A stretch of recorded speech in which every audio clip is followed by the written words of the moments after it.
In this video, we will demonstrate how advisors can view information on the pre-orientation advising worksheet submitted by new students in advance of orientation. First, navigate to sc.edu/advising/system. Once logged in, click on the pre-orientation form search link. Next, look up the student using their USC ID, which you can find in a number of places, including Navigate and Visuals In.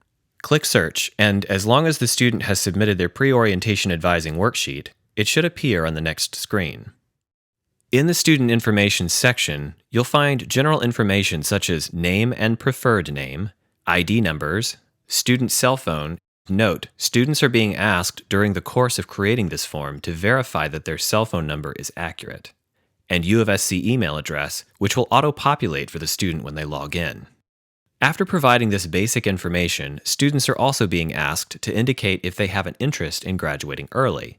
If the student indicates that they are interested in graduating early, please have a conversation with them as to whether or not this is a realistic possibility, based on major requirements and on any credits the student is bringing in with them to the university. Students are also being asked to share their intended graduation year. For most of your incoming freshmen, this year will be 2024. For incoming transfers, the year will obviously vary. Next, students will indicate their college and major, and their level of commitment to their current major. For commitment level, students will indicate on a 1 to 10 scale, where 1 is not at all committed and 10 is completely committed. Following the student major section, students will indicate their scores on any placement tests that they have taken at U of SC, their algebra or pre-calculus, and foreign language scores. Note, the foreign language options listed in this drop-down menu only contain those languages for which placement tests are being offered online this summer.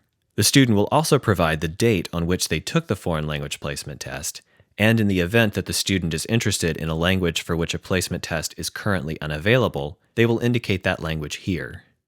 In the next section, the student is prompted to share any prior collegiate work and previous institutions where they have studied. First, you'll see any AP or IB scores that the student is reporting to U of SC. Note, the only AP/IB test score options that the student will see on the drop-downs when they fill out this portion of the form are those accepted by the University of South Carolina. Also note that these responses may be the student's anticipated test scores, not necessarily their final scores. Especially during the early summer orientation sessions, some AP/IB scores may not yet be released. Next, the student is prompted to list any previous collegiate-level coursework, and they can do this in two different ways. 1, they can list courses individually, or 2, they can upload an unofficial transcript for advising purposes. Advisors can download the unofficial transcript by clicking this icon. From there, the student is asked to affirm that they have requested that these prior institutions send official, sealed transcripts directly to the University of South Carolina Columbia Office of Undergraduate Admissions. Next, students are asked to check a box next to each category that applies to them to indicate any special populations to which they belong.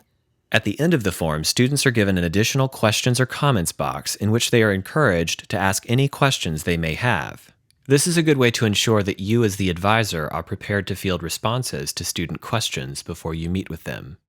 Finally, after you have pre-advised the student, we are asking that all advisors lock the student's pre-orientation worksheet.